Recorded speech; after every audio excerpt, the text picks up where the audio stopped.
The Jack Benny Program, transcribed and presented by Lucky Strike. You know, friends, smoking enjoyment is all a matter of taste.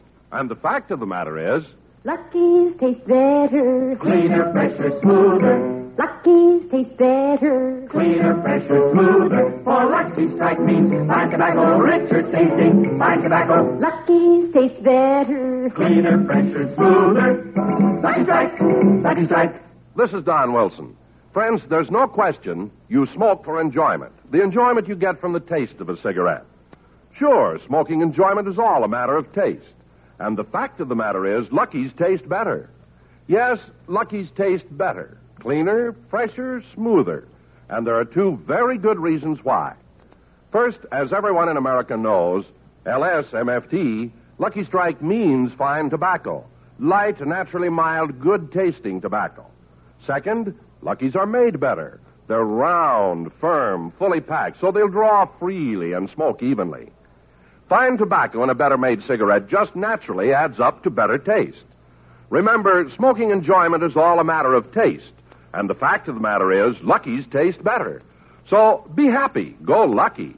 Ask for a carton of Lucky Strike and find out for yourself that Lucky's really do taste better. Lucky's taste better. Cleaner, fresher, smoother. Lucky Strike, Lucky Strike.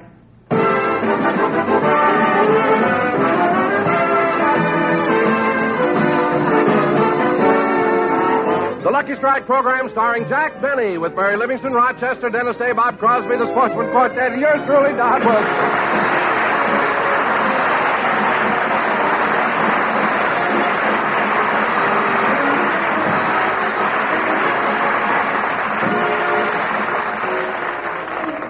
Ladies and gentlemen, today is September 20th, and since tomorrow is the first day of fall, I just barely have time to bring you the last rose of summer, Jack Benny!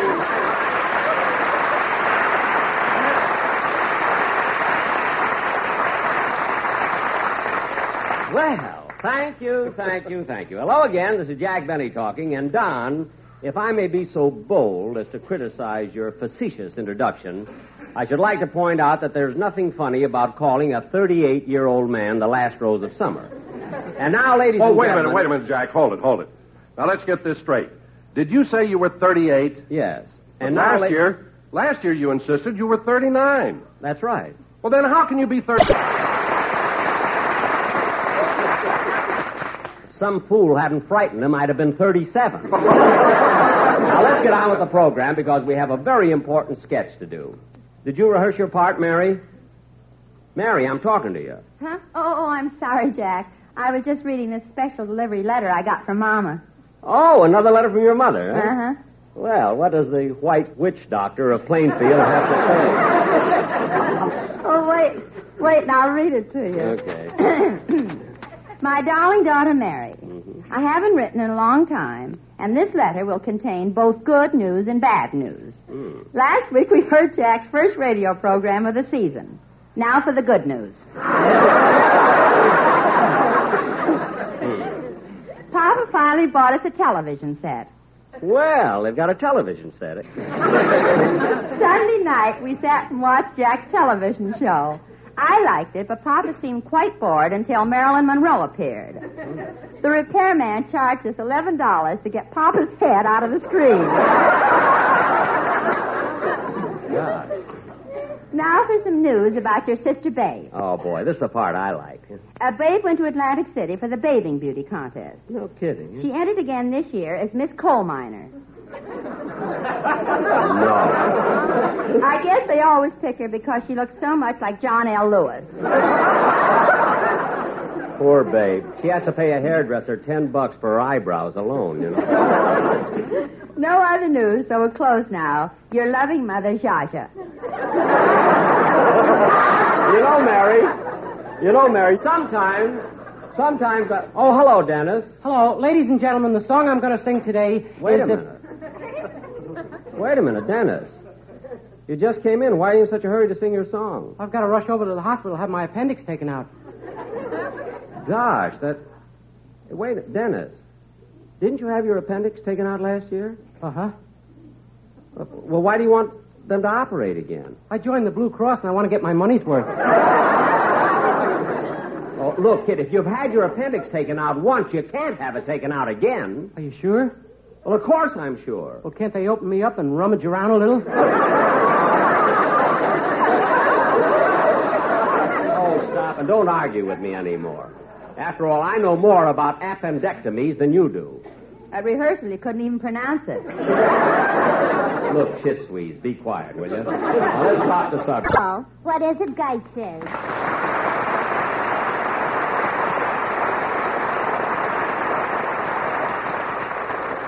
Mr. Benny's line is flashing. Yeah, I wonder what gentlemen prefer money wants now.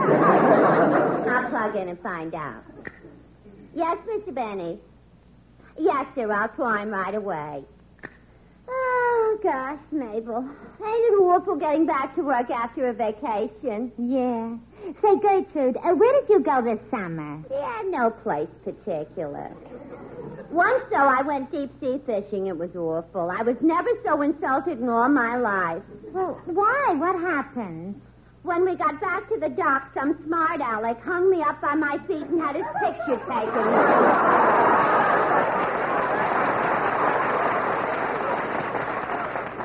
Imagine that guy making out I was a fish. Gee, you must have been out on that boat a long time. You sure got sunburned. Why, am I still peeling? Yeah. Let's hope what's underneath looks better. What? Sing my song now. Dennis, can't you sing a little later? No. Why not? I've already taken the anesthetic. I may be asleep by then. Now, cut that out. Just sing your song and stop with that silly talk about anesthetics and your appendix. Yes, sir. Oh, hold it a second. Hold it. Just a minute, Dennis. Mary, I meant to tell you I saw the latest copy of The Woman's Home Companion, and there's a swell picture of you on the cover. Well, thanks, Don. The song I'm going to sing is... Wait a minute, Dennis. Don, for your information, my picture's on that cover, too. Oh, I know it is, Jack, and I want to ask you something. Why in the world would they use your picture on a woman's magazine? Have you ever seen him walk? Mary. Shall I sing now? Yeah, sing.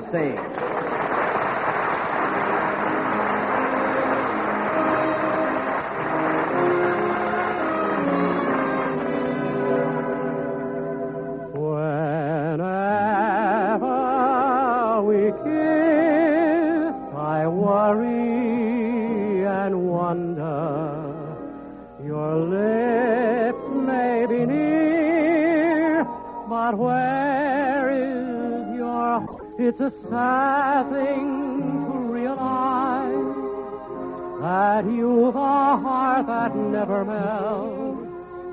When we kiss, do you close your eyes, pretending that I'm someone else? You must break the spell, this cloud that I'm under. So please, won't you tell, darling, where is your heart? It's a sad thing to realize that you've a heart that never melts. When we kiss, do you close your eyes, pretending that I'm someone else? You must break the spell, this cloud that I'm under. So please won't you tell...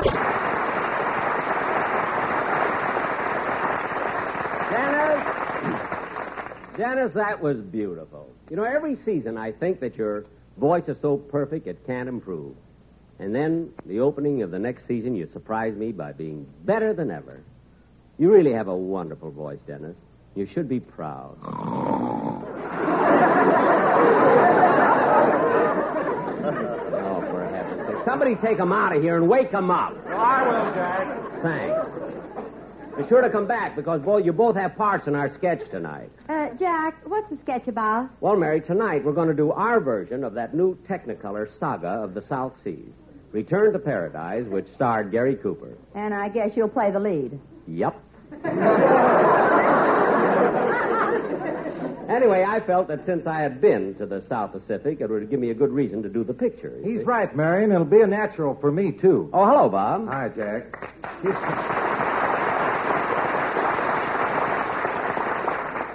You know, Mary, I was in Hawaii this summer the same time that Jack was. I know, Bob. In fact, the other day I met your wife, and she showed me pictures of you riding a surfboard. Yeah, I really went in for that surfboard and in a big way. Gosh, it looks awfully hard. Well, it is, but I practiced balancing myself, and before I left, I was able to go out into the ocean, get on the board, and come all the way into shore standing up. Well, that's more than your musicians can do right here in the studio. Believe me, huh? Now, you look, Jack, I told you last week the boys don't like you always picking on them. Oh, these boys don't? No, and I'm warning you. If you say anything tonight about Remley, he's going to sock you. That's what his psychiatrist told him to do. Wait a minute. Remley is going to a psychiatrist? Why, he goes every day, and he's psychoanalyzed for hours. Just the three of them locked in a room. The three of them? Yeah, the psychiatrist, Frankie, and that little green man on his shoulder. Oh, you mean Clyde. Oh, he's cute. Yeah. Anyway, the psychiatrist explained that there really isn't any little man there. Remley just thinks so because he drinks so much. Well, do you think the psychiatrist will cure him from drinking? Well, he didn't get to Frankie. He's still working on Clyde.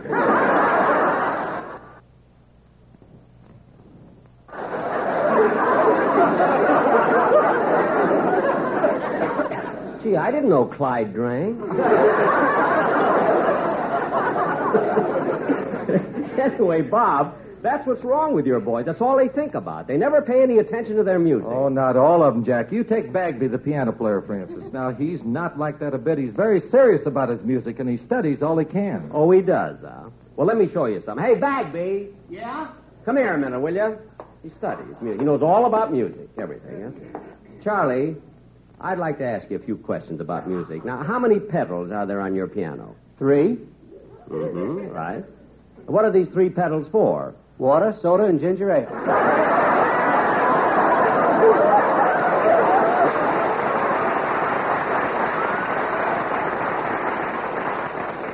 Water, soda, and ginger ale? The electric guitar makes ice cubes. You can sit down again, Bagby. What a bunch of guys. They didn't have this program. They'd all starved to death. Don't you be so sure. Why, a couple of weeks ago, Remley made an appearance on the Ralph Edwards show, This Is Your Life. And they dramatized Remley's life? No, Clyde's.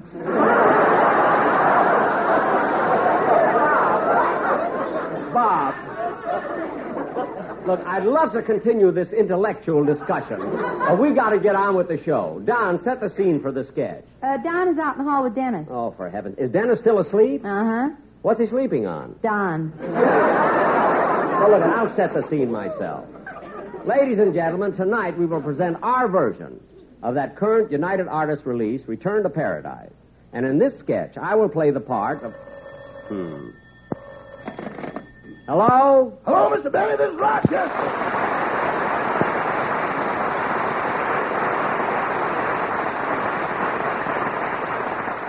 Rochester, I tried to call you back. What did you want? The insurance adjuster was over to see you about that accident in the Maxwell. Oh, yes, that accident to my car. Did he ask you any questions? Yes, sir. First he asked if you were a reckless driver, and I said no. Good. Then he asked if you were on the right side of the street when the accident happened, and I said yes. Uh-huh. Then he asked me if you were exceeding the speed limit. What did you say? Nothing. We both laughed and went on to the next question.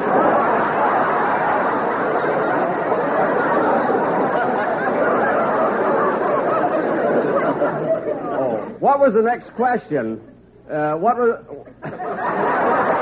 the next question the insurance man asked you? He wanted to know how come you turned left after you signaled for a right turn. Did you explain that to him? Uh-huh. I told him when you ain't got a steering wheel, you've got to depend on the wind.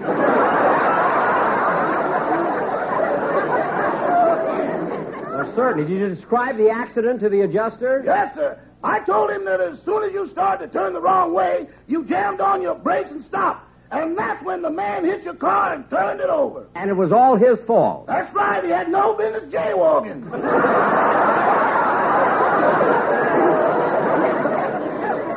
You said it. Is the adjuster still there? Oh, no, sir, Mr. Benny. He left. Well, I got to get on with the program. Goodbye, Rochester. Goodbye.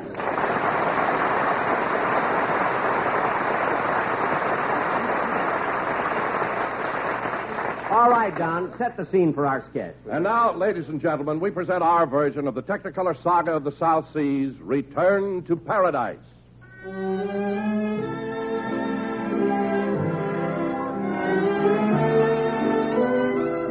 Our story starts 25 years ago on the island of Matareva, a tiny spot of land seemingly lost in the vast expanse of the Pacific, peaceful in appearance, lush with tropical undergrowth.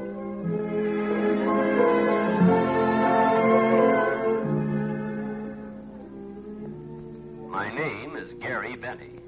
I just landed on the island of Matareva after 14 continuous days of rowing.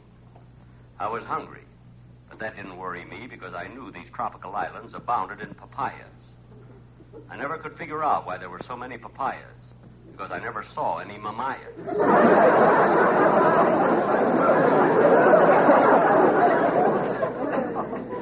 Anyway, as I was walking along the beach, a native came up to me and said, Aloha, Aloha.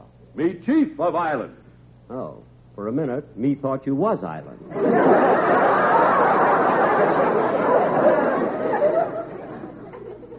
The chief said he would talk to his tribe to see if I could stay. He took me away and put me in a little grass shack. For 3 days, I did nothing but sit in my little grass shack and watch the huma huma nuka nuka apuwaha go swimming by.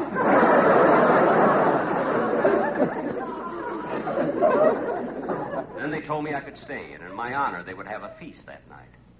I was just getting ready to leave my shack when she was wearing some kind of native garment that fitted her like a glove. I looked again. It was a glove.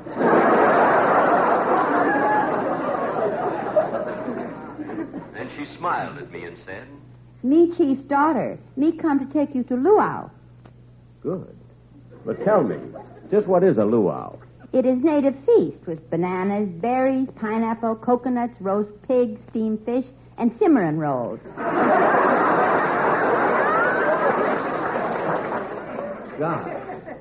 Then, when everybody is full, we bow and give thanks to Great White Father.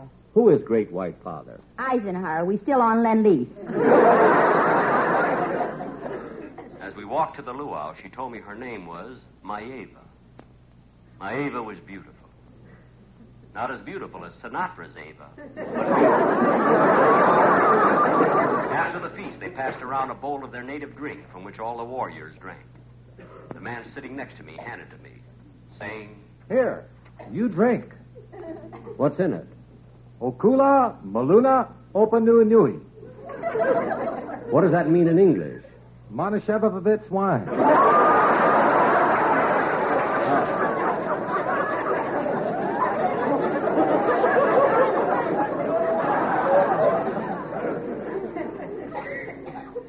The luau progressed, and soon the music started.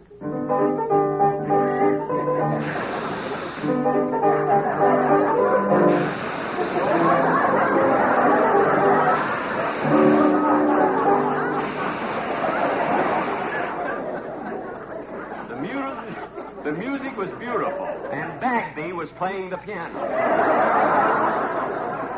using the third pedal. Then 4 warriors came out and sang one of their war chants.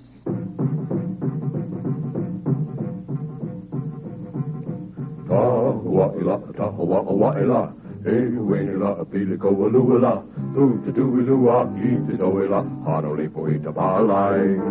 Tawe, tahuala, Tawe, tahuala, Tahua'ila, lucky strike, Ehuenila, Pilikoa, one we like, Utatuilua, firm and fully packed, mighty free and easy on the draw. Tahua'ila, a better taste. Ehuenila, Pilikoa, smooth as smoke. Utatuiako, mighty fine tobacco. Hanolipa, smoke a lucky strike. We are. Yeah. best choice. Yes, yeah. Yes, yeah. F-D-U-D-U, the only better tasting Lucky Strike tobacco. Lucky Strike is made of mighty fine tobacco. L-S-L-S-L-S-L-S-M-T. Puff the Lucky as you sit beneath the cocoa tree. With your fishing boy, that's a smoke you will enjoy. L-S-L-S-L-S-M-T. Remember Lucky Strike, and as you watch the hula hula, Lucky Strike will always help you keep your cooler. Fresh and clean too, Lucky is the smoke for you. Be happy and go Lucky Strike. Be happy, go Lucky Strike.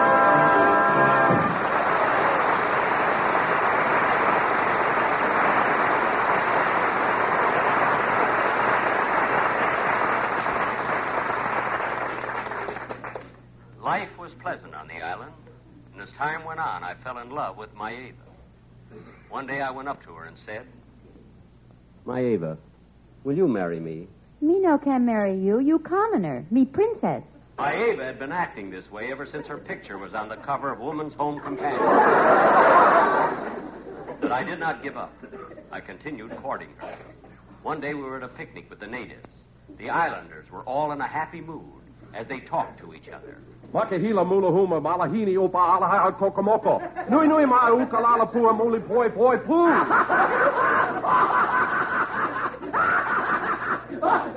Pango ahora que la nui a ratona. Oya pua nui. Oya ya la hula. Que la hula nui.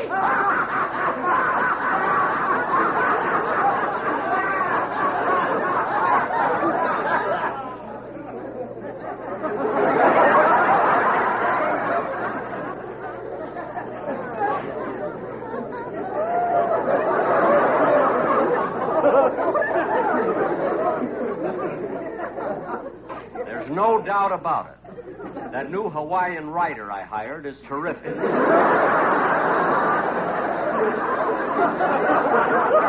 Maeva was in a happy mood, too, and once again I proposed to her.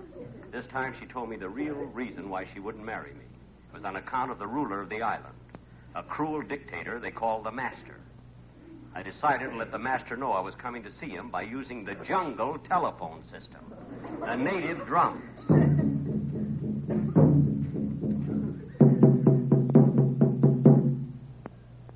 Leilani.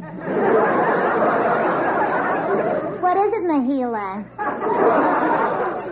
Mr. Benny's drum is beating. Yeah, I wonder what the goon of Manakura wants now. I'll answer him and find out. She let the Master know I was coming, and I went to his house. He was a cruel ruler. He never let the natives have any fun. He wouldn't allow the native boys to go with the native girls. I also found out that it was he who wouldn't let the papayas have any mamayas. I entered his house, and when I came face to face with him, I said, Sir, I've come to you not with anger in my heart, but with love. I would like to marry Maeva and live in this beautiful paradise, in some little grass shack nestled under the lush palm trees, cooled by the balmy breezes. Ah, shut up!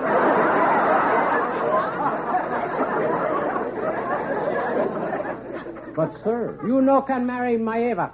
Wait a minute. Why are you so harsh? Why don't you allow the natives to enjoy themselves? If me no have fun, no one have fun. Why can't you have any fun? My appendix is killing me. Well, look, Master, I love Maeva, and I want to marry her. Okay, me talk him over with my advisor. Malihini inui paupilikia kini popo pake mane o Dorton.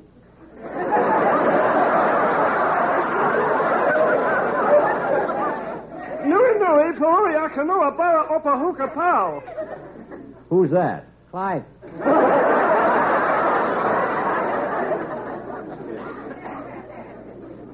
They held another consultation and sent me away from the island.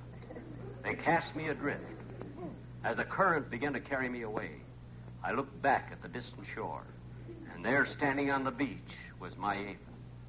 I was many miles away, but I could still see her because she was standing on her 200 copies of the Woman's Home Companion.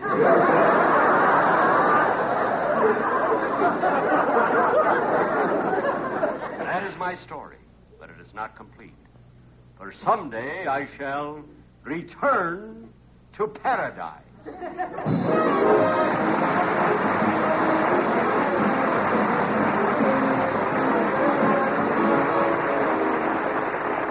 Jack will be back in just a minute, but first, a word to cigarette smokers. Lucky's taste better. Cleaner, fresher, smoother. Lucky's taste better. Cleaner, fresher, smoother. For Lucky Strike means fine tobacco, richer tasting, fine tobacco. Lucky's taste better. Cleaner, fresher, smoother.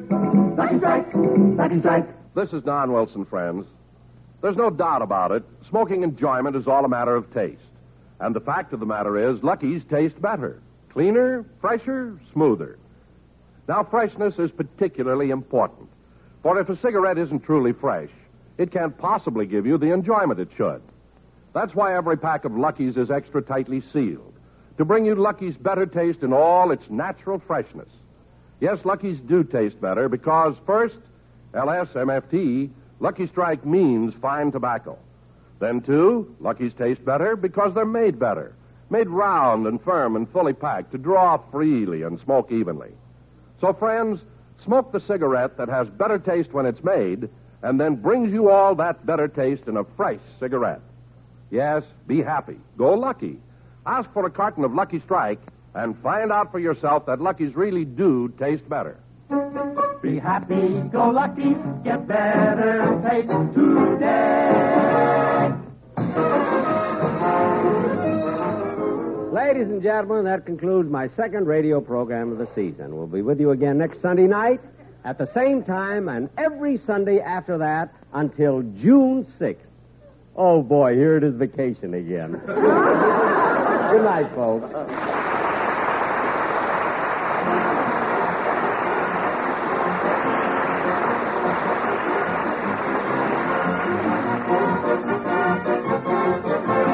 The Jack Benny Show was written by Sam Perrin, Milt Josephsberg, George Balzer, John Tackerberry, Hal Goldman, and Al Gordon, and produced and transcribed by Hilliard Marks. Be sure to hear The American Way with Horace Height for Lucky Strike every Thursday over this same station. Consult your newspaper for the time. The Jack Benny program is brought to you by Lucky Strike, product of the American Tobacco Company, America's leading manufacturer of cigarettes. This is the CBS Radio Network. And KNX Los Angeles. VintageRadioshows.com